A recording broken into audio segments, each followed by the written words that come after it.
Assalamualaikum warahmatullahi wabarakatuh.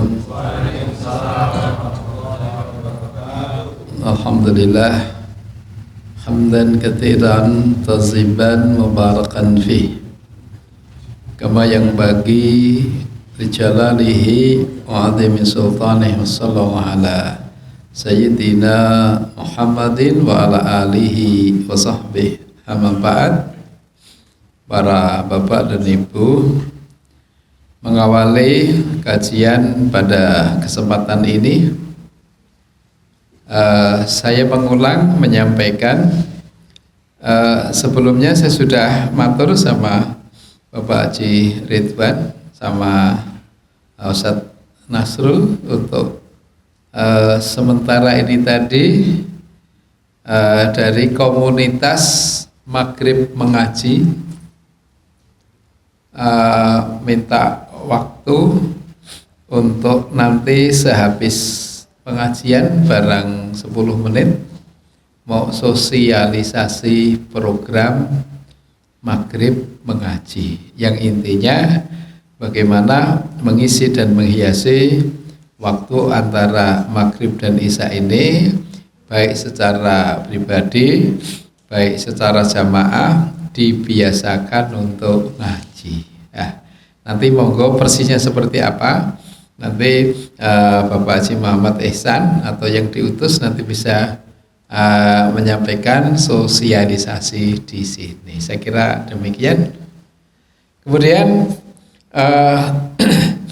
mengantarkan tentang tradisi yang sangat bagus komunitas Maghrib Mengaji. Ini materinya pun untuk kali ini secara spesial kita bahas tentang Al-Quran, ya, melengkapi wacana tentang membaca Al-Quran, utamanya Maghrib Mengaji. Ini kita bahas tentang Al-Quran itu barokah. Sudah dikirim grup ya Pak Haji ya? Nanti bisa dibuka ulang. Al-Quran itu ternyata adalah barokah. Sebelum lebih lanjut membahas tentang apa itu barokah, barokah ketika ditinjau dari sudut pandang lughah atau bahasa, barokah itu dari kata an-nama wa ziyadah. Al-barakatu lughatan an-nama wa ziyadah. Barokah itu ditinjau dari bahasa artinya an-nama. Nama itu artinya tumbuh. Ziyadah itu tambah. Jadi secara bahasa barokah itu artinya tumbuh dan tambah, ya. Kemudian apanya yang tumbuh, apanya yang tambah? Dikatakan tumbuh dan tambah adalah al-khairiyah, kebaikan. Maka kemudian barokah artinya adalah ziyadatul khair, ziyadatul khair, bertambahnya nilai kebaikan. Dan atau kebaikan yang melimpah ruah, itulah barokah. Biar gampang memahami ya Bapak Ibu ya. Saya pegang HP Pak, ini untuk menjelaskan makna barokah. Contohnya saya pegang HP, ya. HP saya ini kira-kira mahal apa murah? Mahal. Mosok. Mahal. Kalau Pak Ustadz HP-nya mahal ya ora patut. Mahal apa murah? Nah, saya cuma memancing penjenengan aja agar perhatian ke sini. Yang jadi duduk persoalannya bukan HP-nya mahal atau murah. Saya akan bercerita tentang HP ini barokah apa tidak barokah dilihat dari nilai kemanfaatannya. Kalau manfaatnya luas berarti barokah.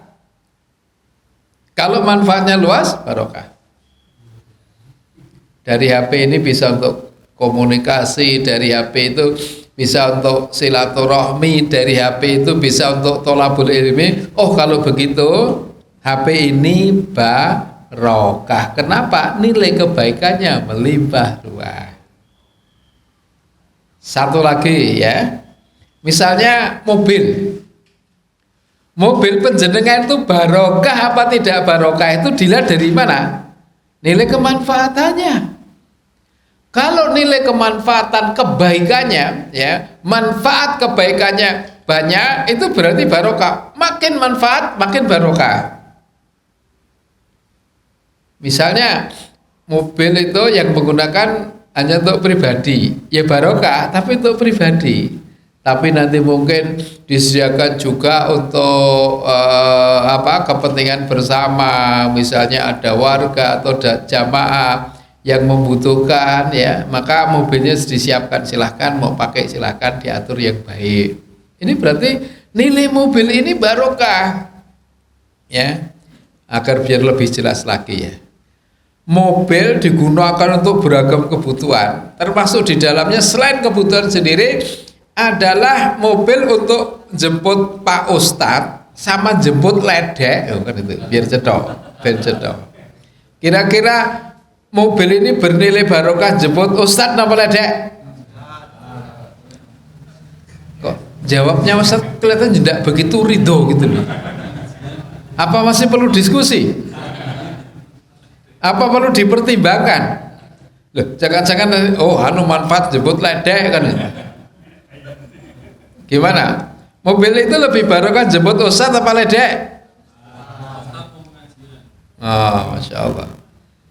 Nah ini cuma contoh saja, contoh barokah. Nah, Al-Quran itu nanti barokah. Ya, Al-Quran itu barokah. Menjelaskan makna barokah itu artinya ziyadatul khair, kebaikan yang melimpah ruah, ya. Atau kalau di dalam tafsir Al-Muyassar, barokah itu dikatakan kasratul manafi', kasrah, kathir jidan, manafi' manfaat. Jadi barokah itu artinya kasratul manafi, ya, kasirul manafi, kemanfaatan skala luas itu barokah. Kita lihat, kita berikan contoh, misalnya barokah itu artinya kasirul manafi, kemanfaatan yang luas. Itu misalnya adalah Allah menyebut air hujan itu dengan sebutan air barokah. Wa nazzalna minas sama ma'an mubarakan. Wa nazzalna, kami turunkan dari langit air yang barokah. Hujan itu Allah sebut air barokah. Kenapa? Dilihat dari manfaat air hujan yang sangat luar biasa. Dikatakan air hujan itu air yang barokah karena kemanfaatan air hujan yang sangat luar biasa. Di antaranya nanti menurut surat Al-Anfal ayat 11, manfaat air hujan itu menyehatkan. Manfaat air hujan itu, ya, manfaat turunnya hujan atau air hujan menyehatkan sekaligus mengusir setan. Lihat aja tuh ayatnya surat 11 begitu. Maka ada nanti relevansinya dengan ayat yang lain. Ada seorang mufassir menafsiri di antara manfaat air hujan itu adalah menyehatkan, maka ada terapi dengan hujan-hujanan. Terapi dengan cara hujan-hujanan. Ada mufasir menyebutkan termasuk terapi hujan-hujanan untuk para wanita yang mandul. Jadi terapi kemandulan dengan cara hujan-hujanan. Jadi kalau yang mandul itu bapak-bapak ya, bukan ibu-ibu ya. Bapak apa ibu? Iya, bapak ibu. Karena menurut medis ya bapak ya ibu, dua faktor ini. Maka upaya untuk mengatasi kemandulan dengan cara hujan-hujan. Bagaimana prosesinya? Kanjeng Nabi sendiri mempraktekkan ketika turun hujan, beliau ini biasa hujan-hujanan, bahkan hujan-hujanan dengan melepas baju, Pak. Tujuannya apa? Agar air hujan itu langsung menimpa tubuhnya. Tubuh yang tertimpa hujan, apalagi kalau hujannya deras, ini kan akan menghidupkan sel-sel yang aus, sel-sel yang mati, sel-sel yang rusak, termasuk sel reproduksi. Demikian kata ulama. Ya. Jadi ini diantara manfaat hujan untuk kesehatan itu bisa menjadi terapi mandul. Ya, dicoba aja. Ini bagian daripada ikhtiar. Tapi kalau istri saya nggak usah hujan-hujanan, anaknya wis wakeh. Apalagi hujan-hujanan. Ya. Nah, ini surat Al-Anfal ayat 11. Air hujan bisa menjadi terapi kemandulan. Karena itulah Nabi biasa hujan-hujanan. Kalau boleh dibahasakan dengan bahasa-bahasa yang setengah ekstrim, berarti hujan-hujanan termasuk sunnah dalam tanda petik. Tanda petik itu artinya sunnah dalam tanda petik artinya ini amalan, ini perbuatan yang menjadi kesukaan Nabi. Maka Nabi ketika turun hujan, hujan-hujanan. Ini juga dibahas oleh Ustadz Budi Azhari, bagaimana kebiasaan untuk berhujan-hujanan itu baik. Nah, manfaat air hujan untuk menyehatkan, manfaat air hujan untuk mengusir setan. Ya. Manfaat air hujan untuk menumbuhkan seluruh jenis tumbuhan. Bahkan seluruh unsur kehidupan itu bermula dari air. Sehingga dikatakan wa ja'alna minal ma' kulla syai'in hayyin. Allah jadikan dari air itu segala poros kehidupan. Artinya nggak ada air, nggak ada kehidupan. Betul, Pak? Betul, Pak? Nggak ada air, nggak ada kehidupan. Atau kalau nggak ada air itu kalau tuh hidupnya itu ini tidak segar gitu loh, layu gitu loh. Ya. Maka juga kalau pengajian itu ada air itu ya makin hidup gitu loh. Segar dan makin hidup. Nah, ini contoh aja. Karena air itu sumber kehidupan. Ya, jadi kalau nggak ada air itu layu, ya. Pokoknya gerimis-gerimis gini kayak, ya. Gitu. Ya saya tidak usah matur, sudah diwakili gitu. Ini cuma contoh kebetulan saja. Nah, kembali persoalan barokah itu artinya manfaat yang banyak, katsirul manafi. Ya, katsir banyak manafi manfaatnya. Maka Allah katakan air hujan itu air barokah. Melihat kemanfaat hujan yang sangat luar biasa. Sangat luar biasa, Pak. Ya. Tubuh itu bisa sakit karena kekurangan air, dehidrasi. Ya. Maka menurut para ahli kesehatan, ya, sekiranya seseorang itu merutinkan tiap hari minum 8 gelas minimal, ya ini kata dokter non muslim ya, karena non muslim ya bahasanya bahasa bombastis. Kalau seseorang dalam sehari minum minimal 8 gelas tidak pernah sakit.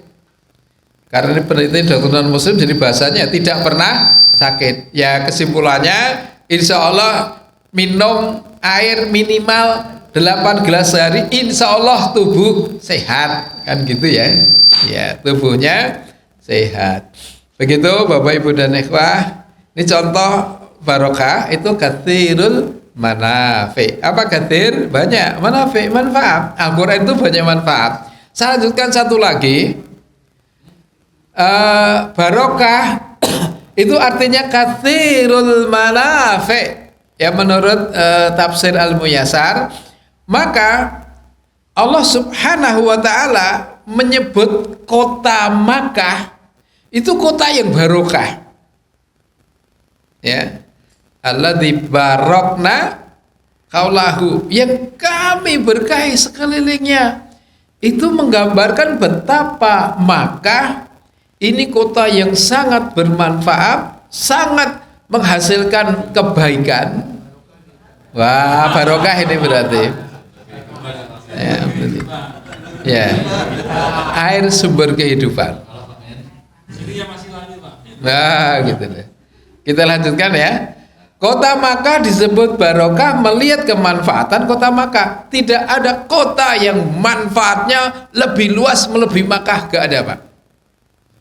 Sedemikian manfaatnya yang dihasilkan oleh kota Makkah, sampai-sampai orang yang sholat di kota Makkah, utamanya yang dikatakan dengan apa, al-balad ya, al-baladul haram, negeri yang haram, tanah suci ya, baladul haram, negeri suci, itu pahalanya 100.000 lipat dibanding masjid pada umumnya. As-salat fi as-salatu fi apa, hadisnya gimana? As-salatu fi gimana? As-salatu fi Masjidil Haram ya. Jadi hadisnya begitu. As-salatu fi Masjidil Haram. Salat di Masjidil Haram itu pahalanya 100.000 kali.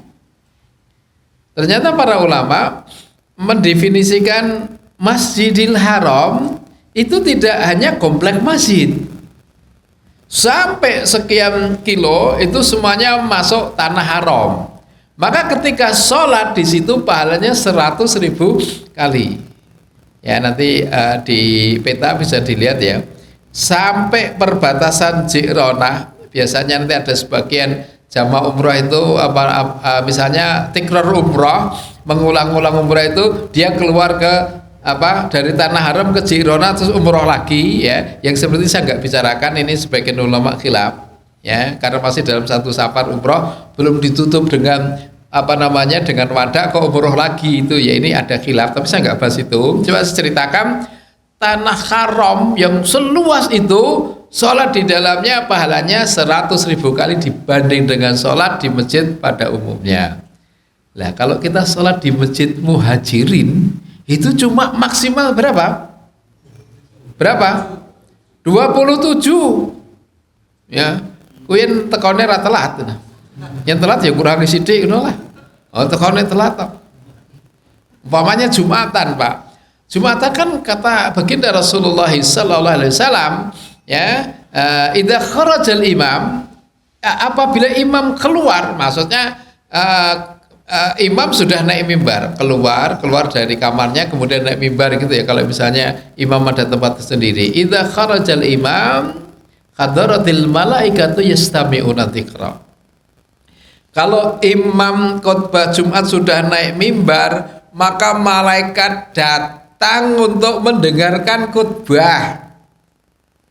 Ya.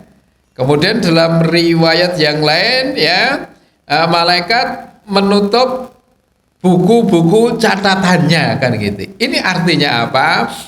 Datang Jumatan kok kedahuluan imam naik mimbar, itu tidak dicatat sebagai peserta Jumatan di barisan-barisan yang utama kan gitu loh. Kalau di barisan pertama pakaan nama qarraba badanatam, pahalanya setara berkurban dengan seekor unta. Ya di barisan kedua ya pahalanya setara dengan berkorban seekor sapi. Yang ketiga kambing, yang keempat ayam, yang kelima telur. Terus hadis ini menyebutkan tadi itu, wa idza kharajal imam, kalau imam sudah keluar maka malaikat datang menutup bukunya mendengarkan khutbah.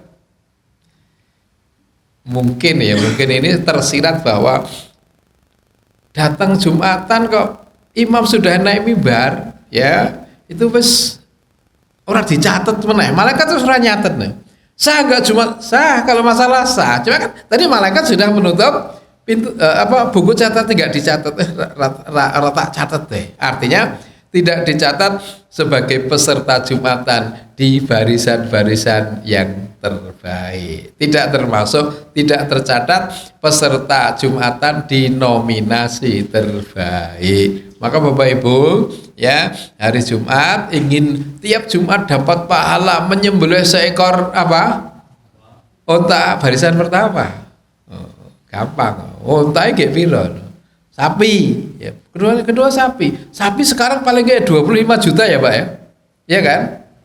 25 juta. Jadi penjenengan tiap Jumat para Bapak, ya, akan tercatat pahalanya setara dengan berkorban seekor sapi kalau minimal dapat di barisan kedua. Untuk itulah kemudian Abu Bakar dan Umar itu biasa berebut untuk di barisan pertama. Ya, berebut di barisan pertama terus dan berebut, ya. Maka dua orang yang selalu tanafus fil khair, selalu berlomba dalam kebaikan, itu Abu Bakar dan Umar terus pengen yang paling dulu, pengen yang paling baik, pengen yang paling istimewa. Kembali persoalan, seistimewa apapun di masjid selain Masjid Al-Haram, maksimal pahalanya cuma 27. Tapi ya jangan kemudian, wah aku ben haji 40 dino, sholat terus nek Masjidil Haram, wah berarti gua ajar aku pisan wae ya 100.000. Mungkin dibanding nek muhajirin kira-kira 85 tahun, mula akan raja muhajirin ora apa-apa, cik ganjaranku cik akeh ya ndak gitu. Ya, kembali persoalan, poin yang kita bahas adalah tanah haram, ya. Ini Allah katakan tanah yang barokah karena kebaikannya yang sangat luar biasa, ya. Ini baiknya tentang area tanah haram yang tidak hanya di Masjidil Haram. Ini memang tidak sering-sering kita sampaikan kepada jamaah haji, tidak sering kita sampaikan jamaah umroh, ya. Tujuannya apa? Biar mereka semangat ke masjid. Sebab kalau gitu, alah nek anu baik nek musola kene ya bodoh, memang sama, pahalanya sama.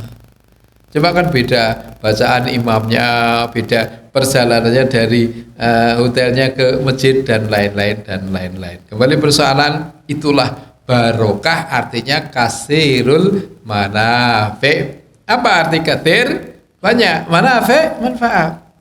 Mungkin akan lebih gampang beginilah.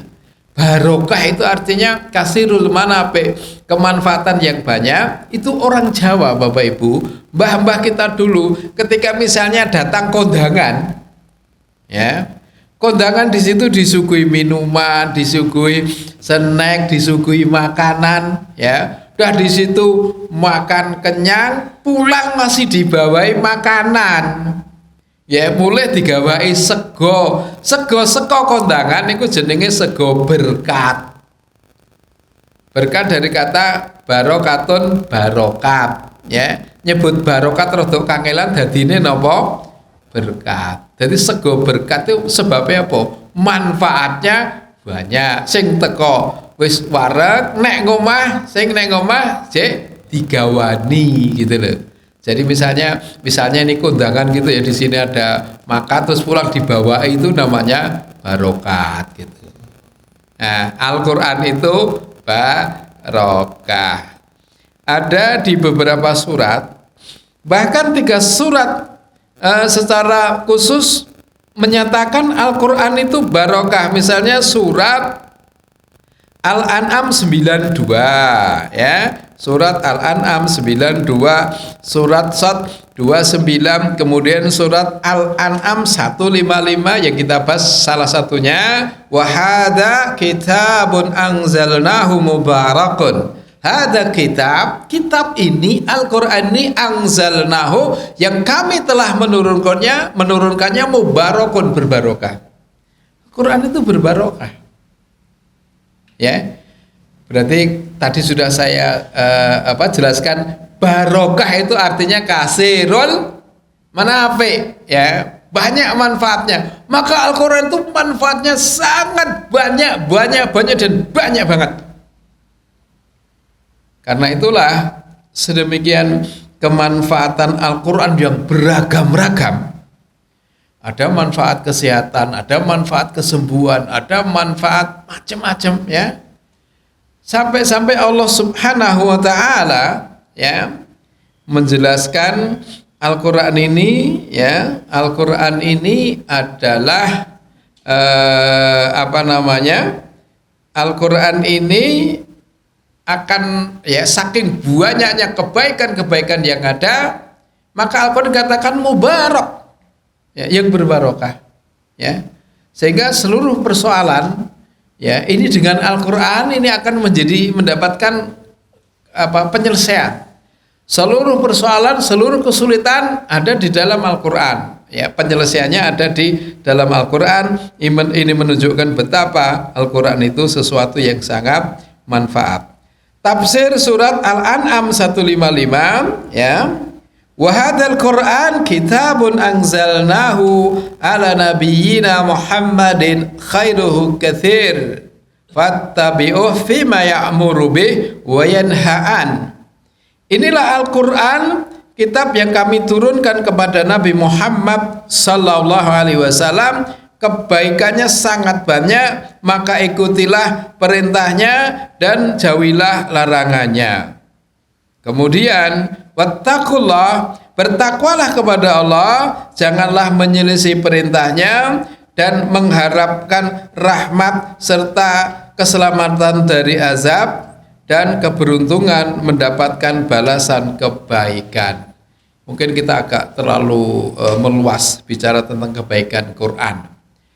Bukan saja orang yang membacanya, Bapak Ibu, yang mendengarkannya pun dapat kebaikan. Maka Al-Quran mengatakan, wa idza quri'al Qur'an fastami'u lahu wa ansitu. Wa idza quri'al Qur'anu, manakala Al-Qur'an itu dibacakan, fastami'u lahu, maka dengarkanlah, wa ansitu, dan diamlah, la'alakum turhamun, semoga kalian mendapatkan rahmat.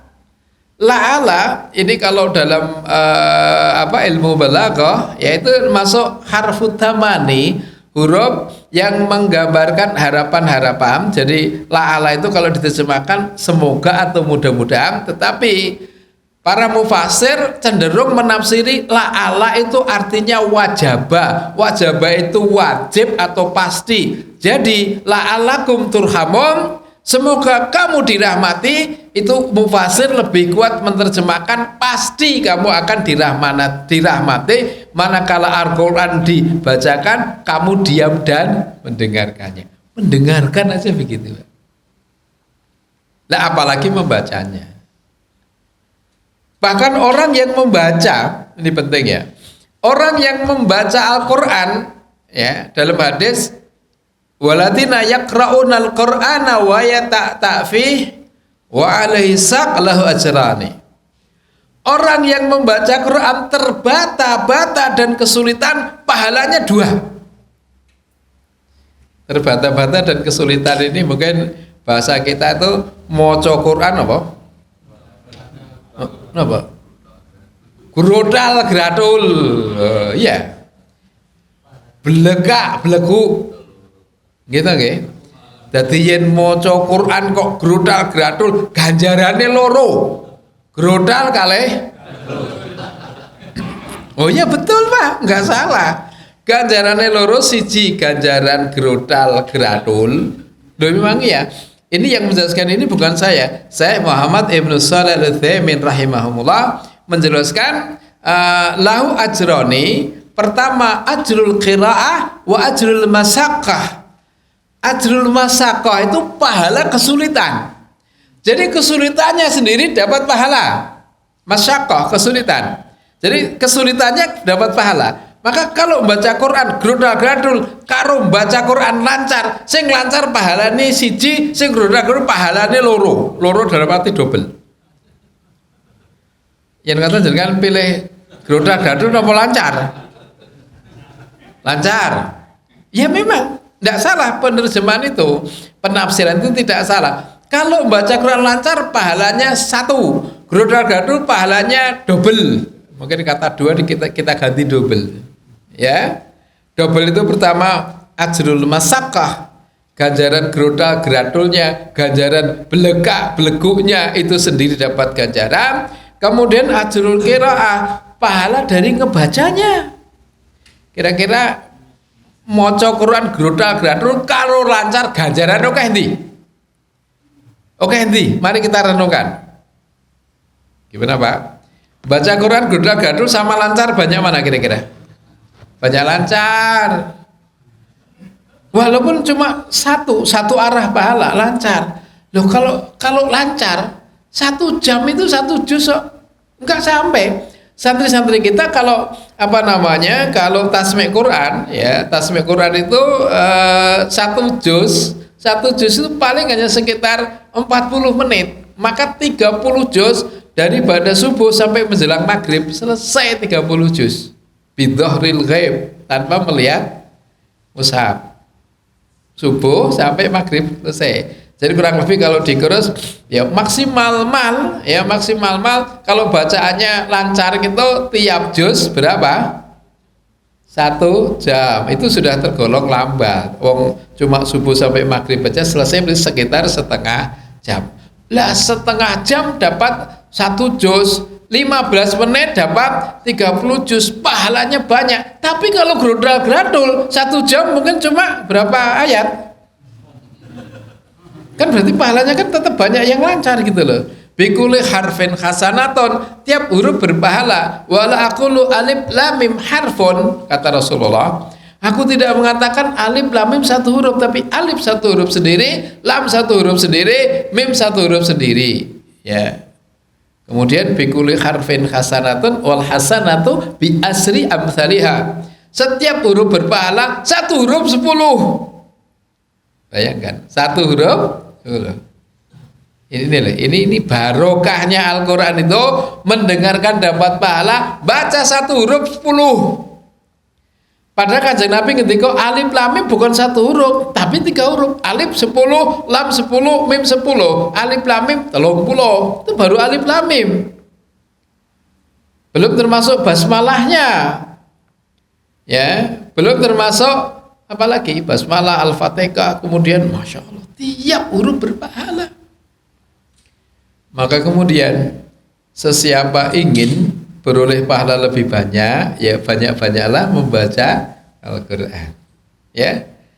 Kemudian yang belekak-belekuk itu dia dapat pahala membaca sendiri seberapa huruf, seberapa ayat, seberapa surat dia dapat pahala plus dari belekak-belekuknya tadi itu.